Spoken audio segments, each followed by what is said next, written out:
Live from our studios at number 5, Ola Hansen Lane at Tessano here in Accra. This is the Channel 1 Newsroom here on Channel 1 TV. Coming up.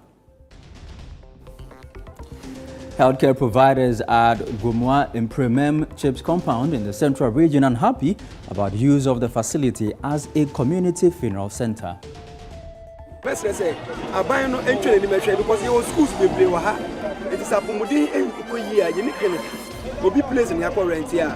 They share with the boy, you come out for it. Let's say, I buy the Messi government hospital. Can say, my. Also coming up, after 12 years of constant use, the only fire tender serving Kintampo North Municipality breaks down, placing significant strain on firefighters. Barely 3 weeks ago, we had another breakdown again. That regional maintenance team came to assess it, and they also came with their report that now we need a complete replacement of the entire engine. President Mahama wraps up his 2-day tour of the northern region.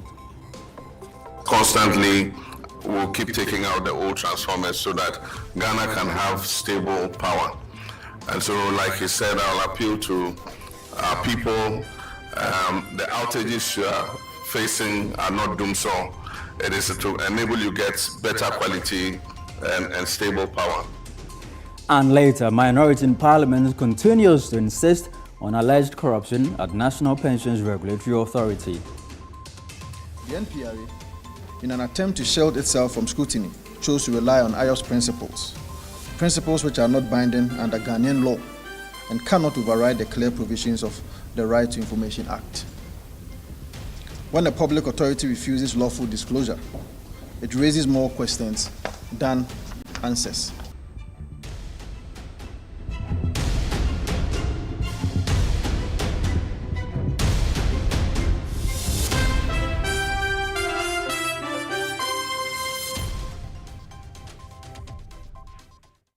Grateful to you for your time. I am Charles Osukumi. Let's begin the bulletin from the Central Region, where healthcare providers at Gomoa Mprumem Chips compound are unhappy about the use of the facility as a community funeral center. The same facility that serves as a Chips compound is also being used as a funeral home. Central Regional correspondent Akosiado reports. The Chips compound provides primary healthcare services to patients from adjoining communities, but remains short of adequate facilities and logistics. The Chips compound is supposed to be a 24-hour service, but since we are not staying inside, we come work 8 a.m., then we close 4. So when somebody is sick, they have to come and call us, and it's a very challenging concerning the rent, the bills that we pay. Because we know some of the Chips compound are having it, and the staff there are not paying rent outside and other things. But we being here, we are paying everything ourselves. According to managers of the facility, there is also the lack of some key infrastructure to ensure effective service delivery. It serves multiple purposes. We have only one medical bed, no delivery bed. So we use couch for the delivery services. And the same couch can be used to detain. It's just one medical bed and 2 couches that we use. We use it for family planning services, that's the insection and the removal as well. The Chips compound operates from a 4-bedroom rented apartment attached to a house belonging to a family. The entire house and compound serves as the community's funeral grounds.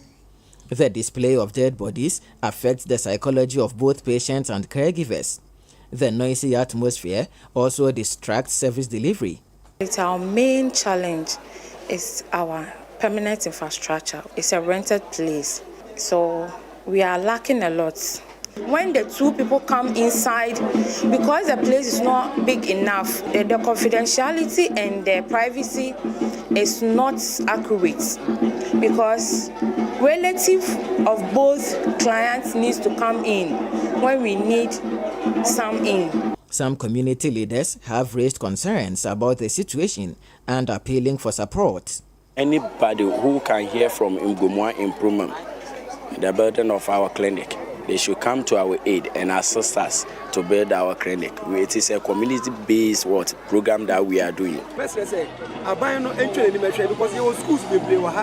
It is a Pumudi and Kuya, unique clinic. obi place in yakɔ rent here yɛde hwɛ bodeboa yɛkuru mu afɔ nti mɛsɛ sɛ aban no mɛsi government hospital kɛseɛ ma yɛwɔ ha sɛ ne bɛyɛ a me man ma no ebi yare a yɛbɛtumi ahwɛ no manya apɔmuden pa na yɛso de aboa ɔman Ghana MP na chief executive one way yɛsrɛ ho ihe ya start baby ma yɛdu baby a yɛkɔ nti yɛsrɛ ho dɛ wɔbɛbɔ yɛn kaka na yɛtumi nso yɛtumi akɔmpita man. Traditional leaders of the community have initiated the construction of a health facility, but say external support will be required to complete the project. Nti ebesra ban na dey mboa biara owo de ma Gomoa Mprumem se be yeso ye kan man no ho bra na mboboyen obi ne fie na yakɔ han ona nkronkro wo yene ho ne nyina no wonyina wo ba wo bohwe wa apomedi no wa ha dey nti ebesra ban dey sanka obeyeye ya nche omboso yenase. Today, for instance, a deceased person is set to be laid in state within the premises of the CHIPS compound, and psychologically this is not too sound for the staff, and so they've had to unfortunately close early from work. There's an urgent need for an intervention towards constructing a permanent facility for the Gomoa Mprumem CHIPS zone. For the Channel 1 Newsroom, I am Akwesi Ado, Gomoa Mprumem, Central Region. While still in health, professionals and patient advocates are intensifying calls for increased awareness and improved support for persons living with hemophilia as patients and caregivers open up on the emotional, physical and financial burden of the condition. My colleague Patricia Boache has more in this report. Hemophilia is not a death sentence. So in the past, when there was no, decades, I think in the 1980s, thereabouts, when there was no recombinant factor. So I mean, when we didn't have what to treat the disease with. But now hemophilia is not a death sentence. For many, the mention of hemophilia raises more questions than answers. It is a condition often misunderstood, with its very name leaving people confused about what truly means to live with it. People who have hemophilia tend to bleed a little more than people who don't have the disease. So unlike how when you get a cut, within a few seconds to a minute, the bleeding stops, people who have hemophilia will tend to bleed a little longer. And even sometimes they tend to bleed even when there's no injury. So they can be there and they can just have blood dripping from their nose. The reason why this happens is because they lack something we call clotting factors, okay? Beyond the medical definition lies a deeper, more personal reality, one that patients and family navigate every single day. For Fritz, living with hemophilia for over 2 decades means constantly adjusting to limitations that affect both his physical and social life. I loved to play football when I was growing up. I would usually sneak to go and play. But by weekend or Saturday morning, my knee would be swollen. So I couldn't play. I had to stop playing soccer. I had to stop doing any form of activity. Soccer was actually one thing I've always loved. Till today, I just have to enjoy it from a distance. His story reflects a life shaped by caution, where simple activities many take for granted must be carefully considered to avoid pain and complications. These daily sacrifices highlight the silent battles patients fight, often unseen yet deeply felt. Touching on the implications of poor management of the condition, Dr. Locke warned that untreated or poorly managed hemophilia can lead to severe complications. Sometimes some of the bleeding that they can have can be fatal or it can be life-threatening.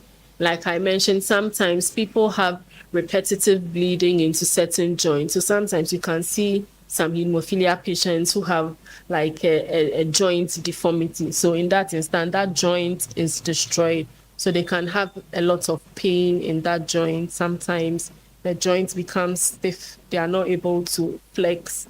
You see how you sit and bend. So their legs are kept extended because that joint is destroyed. And it's a lot of pain for them to live with. For Martin Boache, President and founder of the Ghana Hemophilia Society, the struggle goes beyond advocacy. As a father of a child living with hemophilia, the condition has taken a significant emotional toll. I had 2 sons. One passed when we didn't know what was the cause. That's how the whole thing started. And I had a second one who had the same symptoms. So we went for support outside Ghana, and we were told it's a condition called hemophilia. It was a very terrible time because the first one who passed was 4 years old when he passed, and he had suffered so much out of the condition. It was horrible. Back in his school days, Fritz recalls a painful moment that left a lasting mark when words from a friend broke his spirit, leaving the emotional burden that often accompanies the condition. There was one lady that I punished. She seemed to be a relative to the headmaster in my school. So I punished her, and the vacated, she went home. I don't know where she got my number. She texted me and said a lot of things, but the summary of it was like, and from there I vowed to myself that I can never be talked down, can never be made to feel like I'm not like complete, because I am, and I mean I could be better than an able person. Beyond the emotional and psychological challenges lies another pressing concern: the cost. Martin Boachi highlights the financial strain families endure from diagnosis to ongoing management of the condition. There are 2 ways of treating the hemophilia patients. One is called prophylaxis treatment, and one is on-demand treatment. One injection costs $1,200. Because we are not near a prophylaxis treatment, government is not supporting. We have just donations from our side. The few that we have, the doctors call it on demand. So it's only when they have a case, when they report, then they'll give you 1 injection. But that's not enough. The first line of treatment of this disease is by diagnosis. This is where when we see the symptoms in a child, boy or girl, and then you say, no, we must diagnose to see the level or type of hemophilia he has. You need to go to hospital. Testing or diagnosis is expensive. So the government must be able to let the hospitals, the laboratories be able to test so that more patients can come. With many people living with the condition, some aware of what it is, while majority remain uninformed about its nature and its management, this is worrying. This highlights the urgent need for increased public education on the condition. Reporting for Channel 1 News, I am Patricia Boache. Well, away from health, the only fire tender serving the people of Kintampo North Municipality in the Bono East region has broken down, placing significant strain on personnel responding to fire outbreaks and road crashes. In recent weeks, officers at the Kintampo Municipal Fire Command have faced difficult conditions, responding to 5 separate accidents and rescuing victims without adequate equipment. Michael Saponfum reports. This is the current condition of the 12-year-old fire tender belonging to the Kintampo North Municipal Command of the Ghana National Fire Service. For over a decade, the fire tender has played a crucial role in saving lives and responding to emergencies within the municipality. However, the tender is currently grounded due to an engine fault, placing enormous pressure on personnel who continue to respond to fire outbreaks and road accidents under challenging conditions. In recent weeks, firefighters have had to attend to at least 5 separate accident scenes, working tirelessly to rescue victims despite the limitations. A resident of Kintampo, Ignatius Camello, shares his experience following a recent fire incident. Last 2 weeks, I got the teacher nearby. So fire command and say Comumbra Kintampo North. For a very long time. The response be actually into the say, can't crampo the Yali bit me movie, can't say cry. Let's not mind say Ombra, no Ombra may replace the can and for my consuls. Your consuls. Many inhabitants, just like Ignatius Camello, have had an experience where the fire service could not respond to their call. The Kintampo North Municipal Division Officer, DO2 Dominic Mprumem, also speaks on the situation. The Kintampo fire appliance has been intermittently broke down for almost 6 months now. Last year, October, we had a problem with the table charger, and we used that as opportunity to go through a complete overhauling of the engine. The appliance came back and was able to work for almost 3 or 4 months. But barely 3 weeks ago, we had another breakdown again. That regional maintenance team came to assess it, and they also came with their reports that now we need a complete replacement of the entire engine. So I think we wrote to our headquarters through the regional fire command, and headquarters too are also putting measures in place. But as we are all aware, Kintampo municipality is an accident-prone area. You know, our jurisdiction is stretched from Dante, Pramposo to Benkrum, which is a vast jurisdiction that is known for accidents. In the course of this breaking down, we've had almost 5 fatal accidents. That, in fact, in one accident where we recovered almost 11 legs or 11 fatalities. And the next day, we also had a similar accident. We recorded 4 fatalities. Just yesterday, we had another accident that we recorded 3 fatalities. So you know what Kintampo is made of. But now that appliance is out of commission and not working, mostly we rely on the police vehicle to come and help us assist with the extrication equipment and tools. He is appealing to authorities and stakeholders for urgent support to address the challenge. That notwithstanding, we've also written to some various stakeholders that we work with closely to come to our aid. As you know, fire service is an emergency response organization or an institution that we need not wait until something to happen before we go in. So we've written to most of the stakeholders to come to our aid. The Municipal Chief Executive for Kintampo North, Isaac Donko, has also added his voice, calling for immediate intervention to provide a functional fire tender for the area. So all that we are doing is we are appealing to the general public, appealing to the philanthropists, people who can come to the aid of the Kintampo Municipal Assembly to support the National Ghana Fire Service so that the tender can really be put back onto road to help save lives when some of these road accidents occurred. The Kintampo North Municipal Fire Command is appealing for support to enable them repair their broken down fire tender. For Channel 1 News, I am Michael Saponinfu.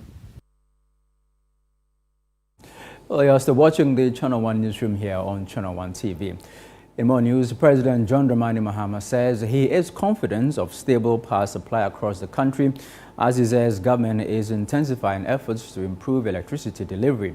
This follows a visit to the offices of the Northern Electricity Distribution Company, NEDCO, on Sunday, April 19, as part of his Reset in Ghana tour of the Northern region. The president also took the opportunity to inspect transformers being deployed under a nationwide upgrade program. Our presidential correspondent, Akosio Tre, has a wrap of the president's tour. The president made a first stop to the Northern Electricity Company, NEDCO, as government distributed some 2,500 transformers to be installed as part of the first phase of the intervention to stabilize power. ECG and NEDCO have not done a mass replacement of transformers to upgrade the power of the transformers to be able to meet the growing demand in the communities. And so the minister made the request and cabinet approved it. The Minister of Finance came to the assistance of the Ministry of Energy. And I've acquired a lot of transformers for installation nationwide, currently 2,500 transformers.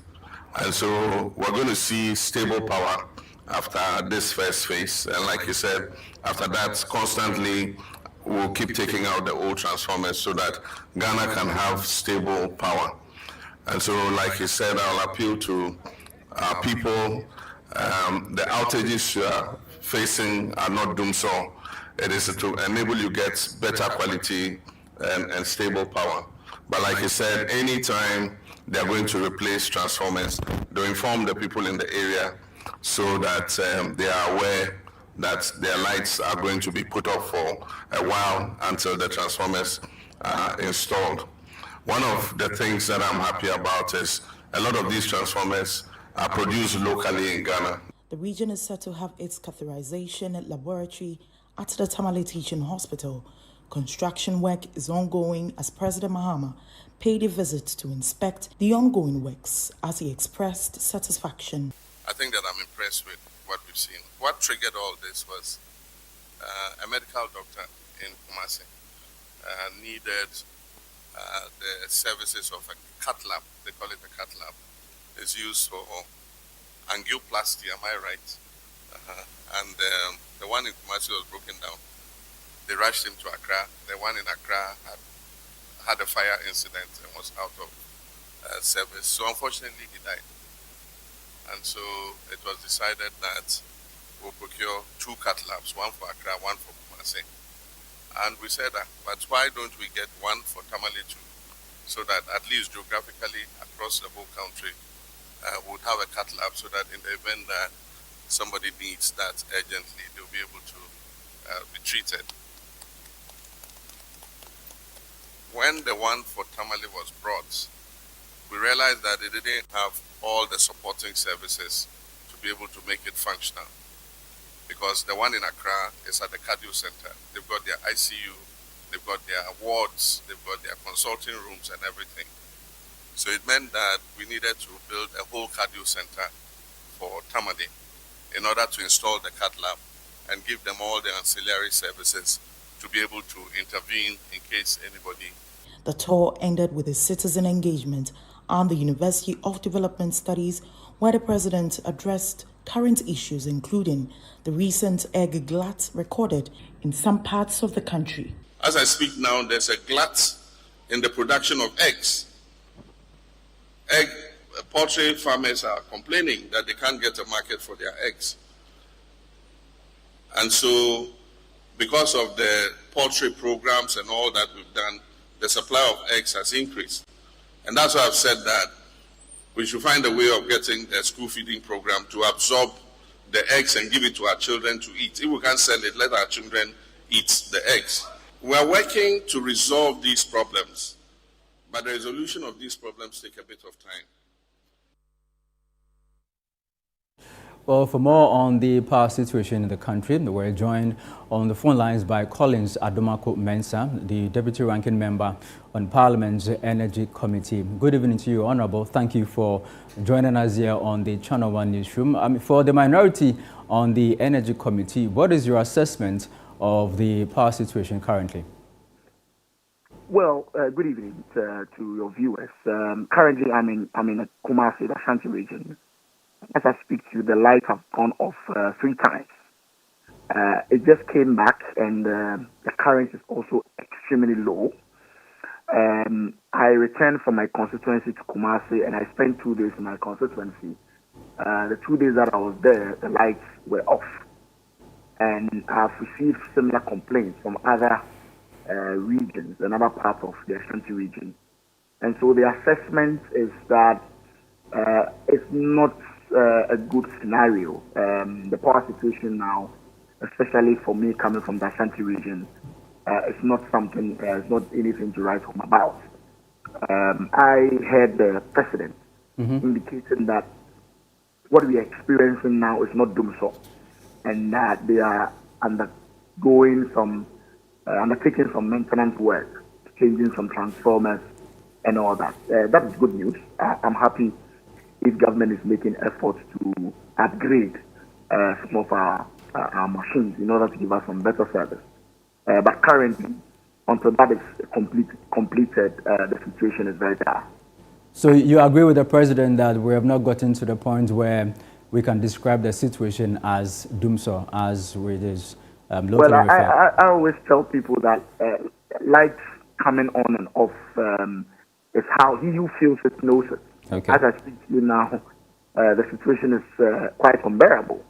As to whether I would describe that as doomsday or not would depend on how I'm feeling. The mantra doomsday was couched to describe the situation where the lights were off very frequently.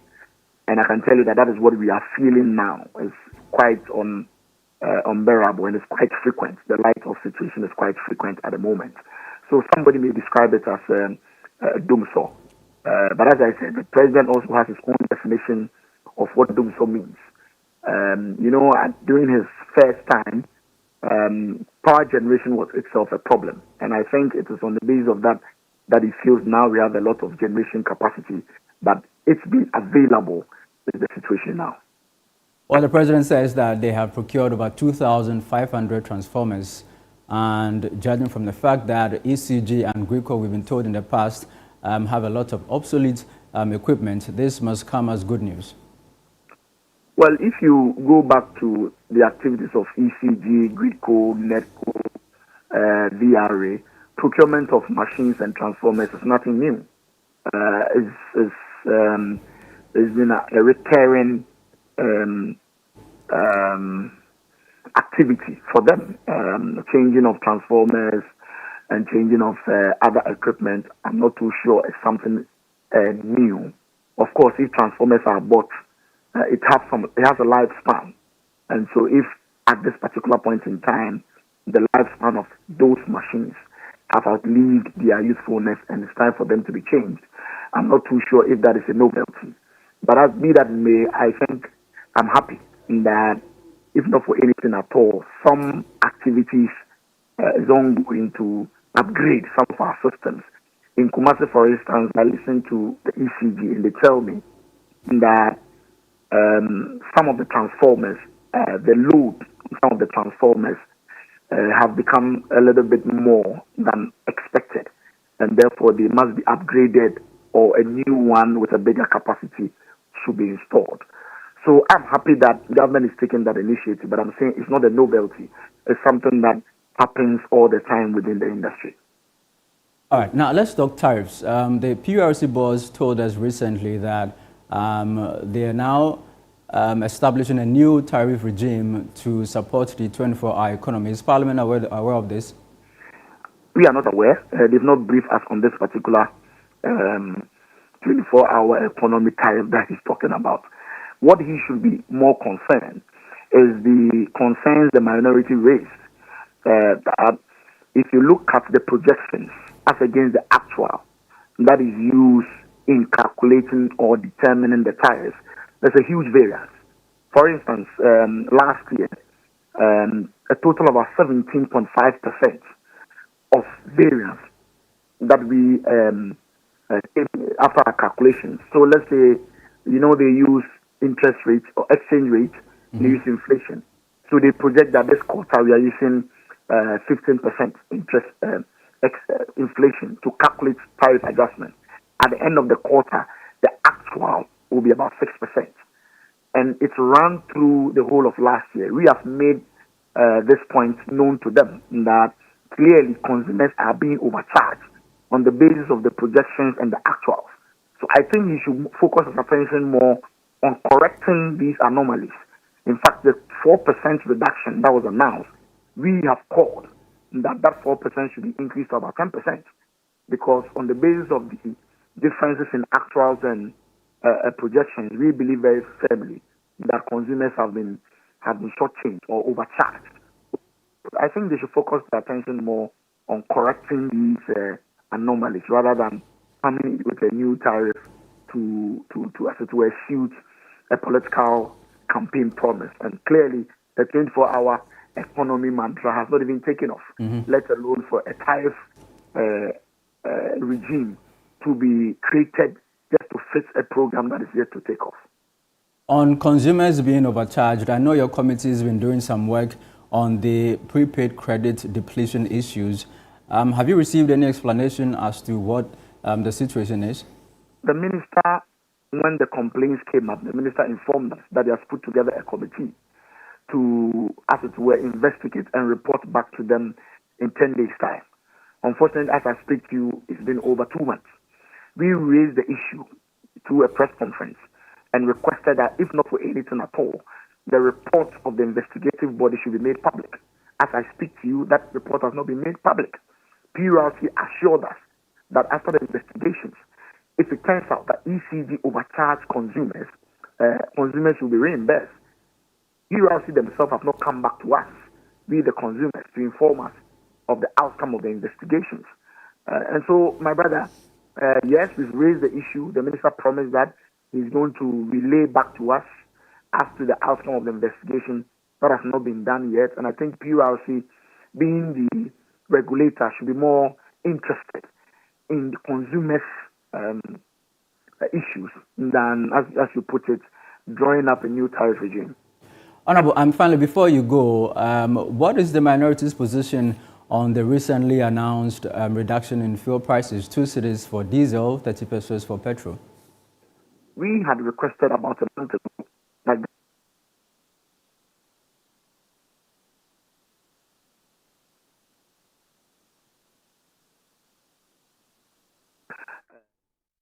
very clear in our mind that after observing what was going on in the Gulf, it was going to take some time for the stability within that region to be realized. And therefore, we employed or we urged government to take a second look at the tariff, at the price build-up. And so if government has taken steps to, as it were, reduce the burden on Ghanaians, it's a welcome news. I don't think we are opposed to it. Just that what we requested government to look at the taxes and levies. Government has taken a different approach by dealing with the margins on the regulators, as in BOSS, NPRA, and at some point requesting the oil marketing companies, OMCs, to pre-finance some of the expenditures and hope that they will be reimbursed after a month. But as I said, any effort that aims to bring some respite to the Ghanaian people on the basis of the request we gave should be welcomed. But the Strait of Hormuz, it was open and now it's been closed again. What do you envisage would happen in the next few weeks, and how do you propose the government to deal with the fallout of what exactly is going on in the Middle East? Extremely difficult for me to predict. Very volatile.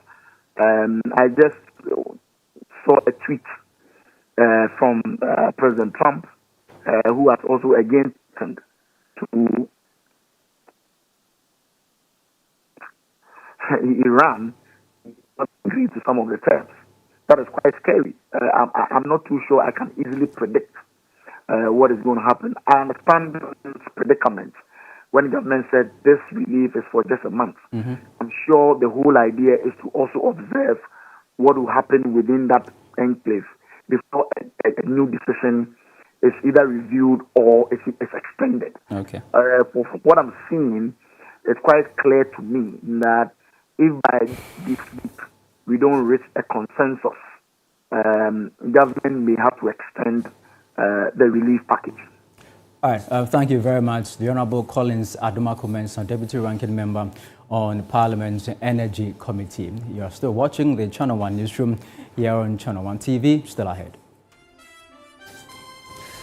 Commuters who use the Krofom-Tafo Moro Market stretch in Kumasi live in fear due to deteriorating states of the bridge linking the two communities.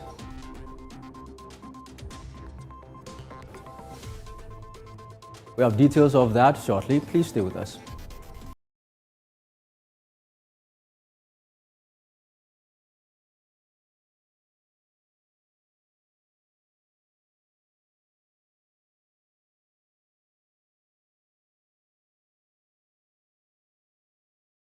Year off in all her glory. With more, because we got you. You get it? You know that. We got kicks. We got scores.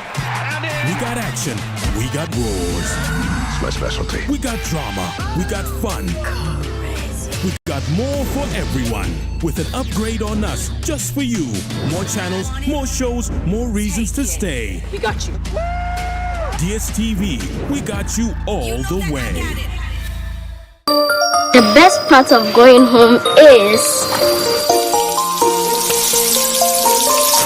family. Sit up! Hey, mommy, my wife is cooking something delicious. Lizzie Shito, hot pepper sauce, spicy. Bona yete, Lizzie, oh Lizzie. Lizzie Shito, Lizzie Shito, the Shito. Lizzie Shito, Lizzie Shito, please, can I take some to school tomorrow? Yes, my son, you can. Lizzie Shito, dear. Ebesu obiasu. Lizzie Shito hot pepper sauce. Yes, spicy. Lizzie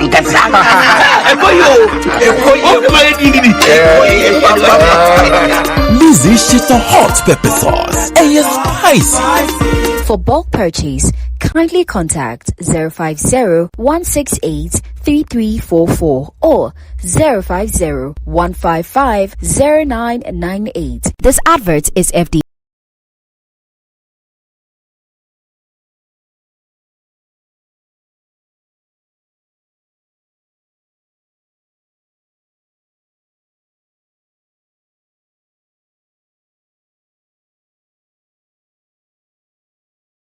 Newsroom here on Channel 1 TV. Let's head to the Ashanti region where commuters who use the Krofrom-Tafo Moro Market stretch in the Kumasi metropolis say they are living in fear due to the deteriorating states of a bridge linking the two communities. A visit by Channel 1 News revealed that portions of the bridge are caving in, triggering panic among pedestrians and motorists who use the route daily. Our Ashanti regional correspondent Taufik Mohammed filed the following report. This stretch serves as an alternative route to Tafo Makro, Mochilongo, Sam Magazine, Tafo, and other adjoining areas. For months, the bridge linking these communities has begun eroding, causing fear and panic among residents and commuters. Some of the commuters described the stretch as a death trap and expressed concern that the bridge could collapse if not repaired. They are calling on authorities to urgently intervene and fix the bridge to avert any disaster. When you look at this place, there's Washing Bay. This road is linking to Magazine and then this to Krofrom. So the moment this thing got spoiled and then the road get blocked, meaning the traffic point over here is going to be choked because everybody will try to use either this side or the Moshizongo route. And already the traffic is choked. So what we are telling our leaders is, in fact, the culture of maintenance. This is something that has been fixed and then spoiled. So they should emulate the culture of maintenance so that in any case that we have this sort of incidents, they will fix it for the people to use. But it's here, say the iron, Emma, a Diba Quanum, and Chena Babaji Quana Bossinchi, the essence of Baba Fiamai. She also part because they be soon to you party, I bet me the. For Fraba. When you create a because we have fruits of Prana who signed from Wa. We said the Tianoa. When you boss for Precopena, one year carefra, Obi to me about the two. It's in our saying when we are on 24 and I want to 1 Mona or we be a free honor. Now, we need to be a Kusi and Sana, Yabacase, Yabloconia Babe, yes, sir, a Byron and Penifone. NPRA area and why or can be braced. Meanwhile, the unit committee secretary for Krofrom East Electoral Area, Desmond Echampontechi, said steps have been taken to repair the bridge. He says the assembly member has informed the city engineer about the development. He added that the member of parliament for Mensha North, Akwesi Konedu, has also been informed about the current situation. So Engineer Tapoku and his team came there to supervise and then take critical steps on that, and then the feedback was that they are coming to do it for us over there. So the honorable presiding member also brought a street light so that in the evening the drivers and the pedestrians will be able to see the hazard over there so that it won't cause any sort of accident. For commuters, this particular stretch is becoming a death trap for them. They are thus urging authorities to come to their aid by fixing it. For Channel 1 News, I'm Taufik Mohammed, Krofrom, Kumasi, Ashanti region. Meanwhile, a section of the Michelle Camp to Pombaria Road, which was temporarily rendered unmotorable following a major pipeline burst, is now temporarily accessible after emergency grading works. However, motorists and residents say the fix is only short-term and are demanding a permanent solution. Jennifer Nate reports. The Michelle Camp to Pombaria Road is a key trunk route linking the N1 and N2 highways, serving communities such as Saki, Sebrepo, Bediako, and Gulf City. After a pipeline burst, a large stretch of the road was severely damaged, leaving motorists stranded and forcing many to resort to alternative routes. Authorities have since carried out temporary grading works, making the road motorable again. But drivers and commuters say the relief is only a temporary one. Fire is used to 5 minutes to do barrier. 40 minutes to do barrier. So, as you see, it's last Casa Becca or Panasonic. Tipes at the Pan Becca or Panasonic. I'm not casting the tunnel station in a station. Madam, Quanity, you're casting a Minuquini, a papa, Yankatrini will be assuming. A Cassia papa near Bois, as we are 2 about memory. A house in Cagana. As should be a fair homogeneous, and your quite be fair the boarding power, there be any drivers in Toquanqua. Maybe we are go so. You should to a ring in Alvesa or Guantamo, and you're fine. Into Omumia, a sample, a one. Maybe say ya, Uncle Foka say, you should talk to me for her. It's not good at all. Until people do for him. They finish. Residents are now calling not only for the road to be asphalted, but also for damaged drainage systems along the stretch to be fixed, cleared, and expanded to prevent future flooding. They say blocked and broken drains contributed significantly to the extent of the damage caused by the pipeline burst. All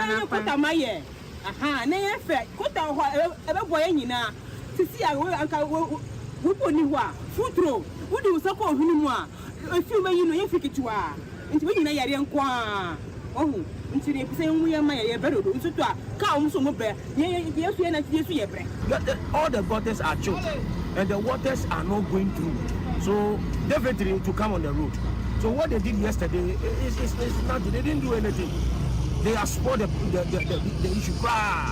Because no car can move, no car can go. And where we are passing is too much for us. So we are pleading with them.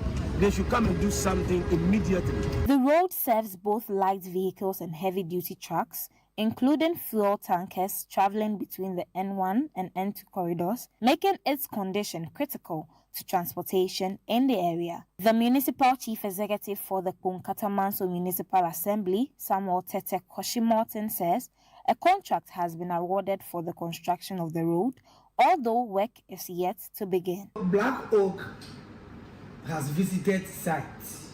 We've done the site inspection. They've seen the nature of the road there. What they are coming to do is to construct a full road. The drain is going to be a 0.9 drain because of the water volumes that the said area collects. He has assured that contractors will be on site for evaluation next. Reporting for Channel 1 News, I am Jennifer Kaplan. Well, away from roads, the Vice President, Professor Nana Jane Opoku-Agyeman, has urged Ghanaians living in Spain to take advantage of a new immigration amnesty announced by the Spanish government. The call follows Spain's decision to grant legal status to about 500,000 undocumented migrants who have lived in the country for at least 5 months before December 2025. Speaking at a meeting with Ghanaians in Spain, the Vice President assured that the Ghana government will support nationals seeking to regularize their status. Sarah Pia reports from Spain. According to the Vice President, Ghanaian companies must be supported to expand into the Spanish market.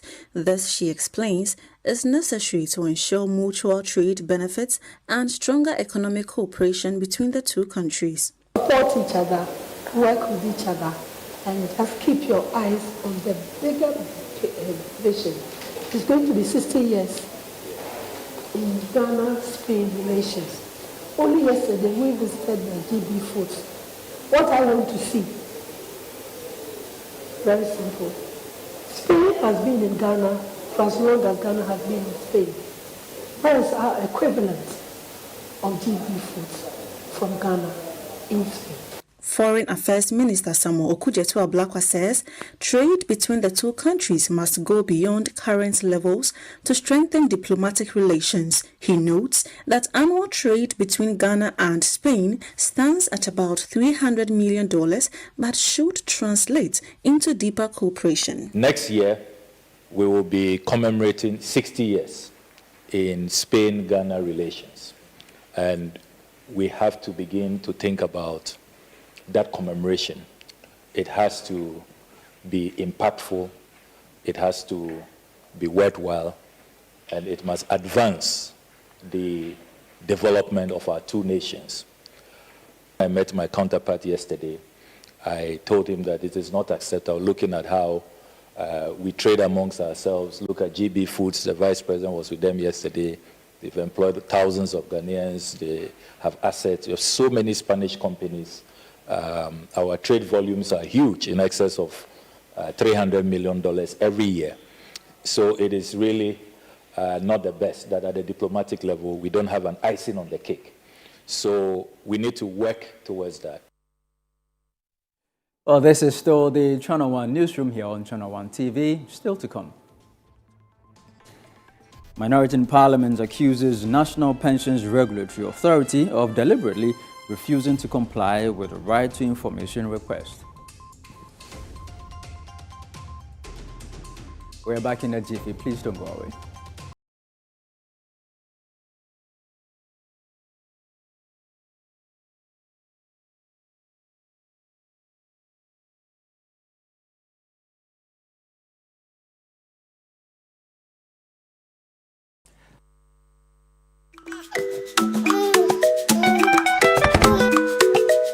How may I help you today? We'd like to open a bank account.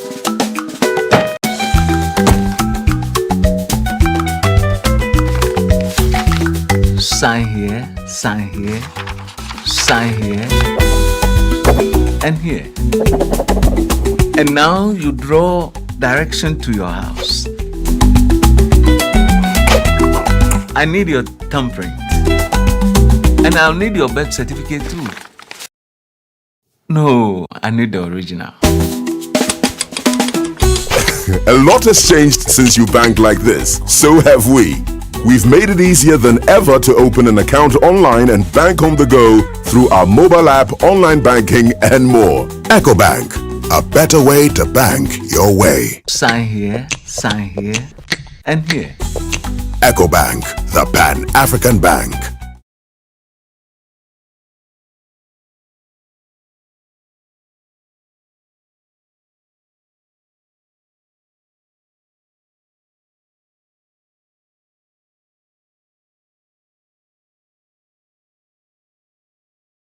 For staying with us here on the Channel One Newsroom, here on Channel One TV. Now, the minority in Parliament has accused the National Pensions Regulatory Authority of deliberately obstructing transparency by refusing to comply with the formal right to information request. The caucus had earlier leveled a series of allegations against the authority, including claims that its Chief Executive Officer, Chris Boedi-Mensah, doubled his salary without board approval, as well as a politically motivated transfer of staff said to be costing the authority close to 1 million Ghana cedis. Now, these claims have, however, been denied by the NPRA. More in this report by Fauzu Masaudu. Despite rejecting allegations of mismanagement of public funds, the National Pensions Regulatory Authority is facing renewed pressure from the minority caucus in Parliament, which insists its claims remain valid. Addressing a press conference on Sunday, the Member of Parliament for Old Tafo, Vincent Ekwa-Asifua, presented documents to support the caucus's allegations, including what he described as the imprudent procurement of a vehicle by the NPRA CEO, the construction of a 700 million city office project through sole sourcing, and the politically motivated transfer of staff said to have cost the fund close to 1 million Ghana cedis. He challenged me to provide evidence, and I'm here to provide you with the evidence. Today, if you go to the DVLA documents will show that indeed Mr. Chris Boedi-Mensah has bought Land Cruisers, at least 6 of them. Car number GS 415825. The color of the car is gold, used private. This is the chassis number. The owner is the National Pensions Regulatory Authority. The model is a Land Cruiser Prado. The car number has been registered in 2025. This is a Land Cruiser that was bought under his own administration. Number 2, GS 385025. This is a car. These are records of the DVLA, not coming from me. GS 385025. The owner is the National Pensions Regulatory Authority. Model Land Cruiser Prado. it cannot be said that he has not bought any Land Cruiser, or the only Land Cruiser that he has bought was in 2026. He further criticized the authority for what he described as an evasive public response, arguing that it failed to directly address the substantive issues raised. In its response, described my concerns as false and misleading and unsubstantiated. However, upon careful examination, their response does not refute the substance of the concerns. It rather confirms them, exposes gaps, and in some instances raises even more troubling questions. It is telling that in their entire response, the NPRA chose to address several issues but completely avoided one of the most serious allegations: the politically motivated transfer of staff, which is costing the pension fund close to 1 million Ghana cedis. The old Tafo legislator also accused the NPRA of deliberately obstructing transparency by refusing to comply with a formal right to information request. So on the 17th of March 2026, as part of my constitutional oversight responsibility, I submitted a formal right to information request to the NPRA seeking specific and verifiable data on matters relating to the management of Ghana's pension space. That request was refused. The NPRA, in an attempt to shield itself from scrutiny, chose to rely on IOS principles which are not binding under Ghanaian law and cannot override the clear provisions of the Right to Information Act. When a public authority refuses lawful disclosure, it raises more questions than answers. He emphasized the need to hold the authority accountable, noting that its silence on key issues appears deliberate. Two of these people, the first name, that is Mr. Collins Apreku, and Mr. Ransford George Mensah, has been transferred twice, which means that 180,000 Ghana cedis has been paid to these people as transfer grant. This is a cost to the contributor of pensions. And that is why we are worried about it, because they are unnecessary politically motivated transfers. As I said, not a word was offered in response. No denial, no clarification, no justification. This silence is not accidental, it is deliberate. The Ghanaian worker deserves to know why these transfers are being carried out when it comes at a cost. Silence in this instance cannot be mistaken for innocence. Now, as the use of plastics for food storage and everyday use continues to surge in Ghana, scientists at the Environmental and Safety Engineering Department of the University of Mines and Technology are raising alarm over what they describe as a looming public health and environmental crisis. More in this report. Ghana generates an estimated 1.1 million tons of plastic and rubber waste annually, yet recycles less than 10%, leaving about 90% to pollute the environment. In the Takwa Insai municipality, rubber waste account for roughly 30% of daily waste, with only about 5% recycled. The remaining 95% ends up contaminating the environment. Professor Stem, who led an awareness campaign across Takwa market centers and lorry stations, noted that the situation continues to deteriorate. He stressed that the non-biodegradable nature of plastics and rubber poses a long-term threat to ecosystems and public health. Now there is a big conversation about microplastics.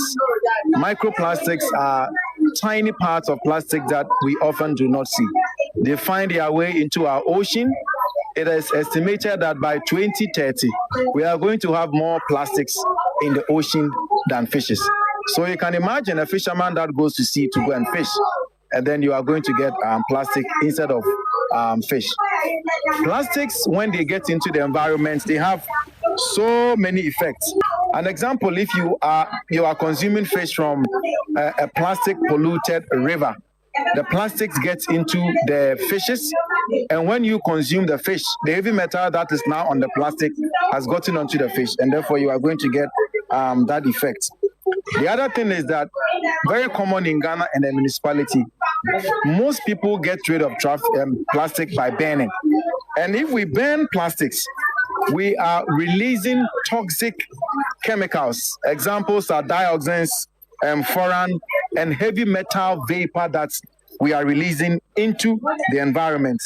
When we take in these heavy metal vapor, it can result in various chronic effects like asthma, chronic bronchitis, and even it can result in lung cancer.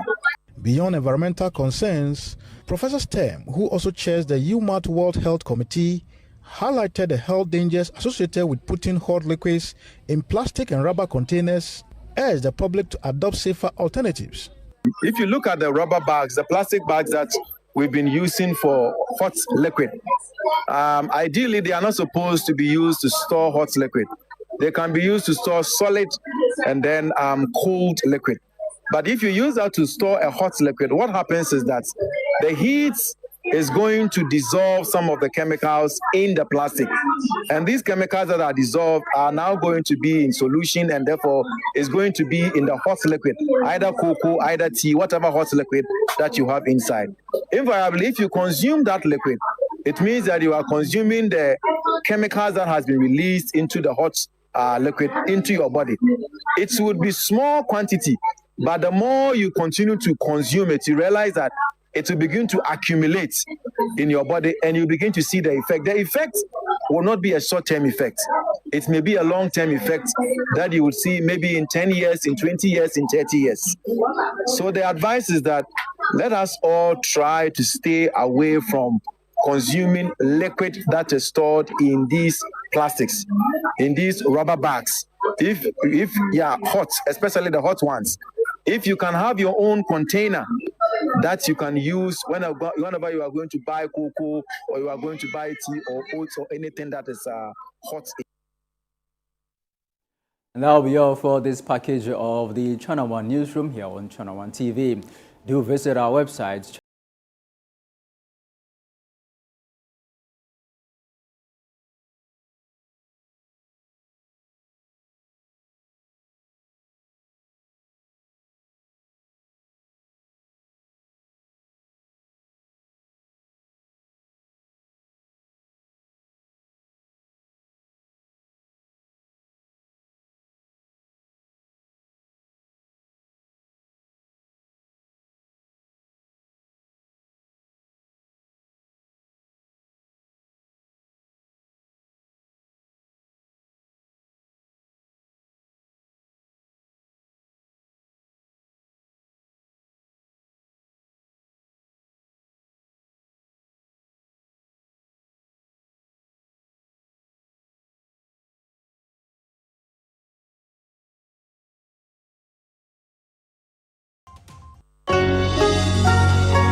In a world where digital media is taking over, one conversation is bringing the past, present, and future of media together. The Africa Media Bureau invites you to a one-day media convergence conference uniting faculties of media and communication studies, industry practitioners, regulators, and technology partners across Ghana. Theme: Media Convergence in Ghana, rethinking traditional media in a digital-first era. A bold conversation on how traditional media and digital technologies are transforming media practice and education. Date: 29 April 2026. Time: 8:30 a.m. to 5 p.m. Venue: La Palm Royal Beach Hotel, Accra. If you are a senior media practitioner, a CSO engaged in media advocacy, or a lecturer or trainer in media management, this conference is for you. WhatsApp 0503-332-375 to register. Be a part of the conversation shaping the future of media. The Africa Media Bureau One-Day Media Convergence Conference is powered by the Africa Media Bureau in association with the School of Information and Communication Studies, University of Ghana, Legon, and it's proudly sponsored by MTN, Haptel, Margins Group, and GCB Bank. The Africa Media Bureau One-Day Media Convergence Conference, connecting minds, transforming media.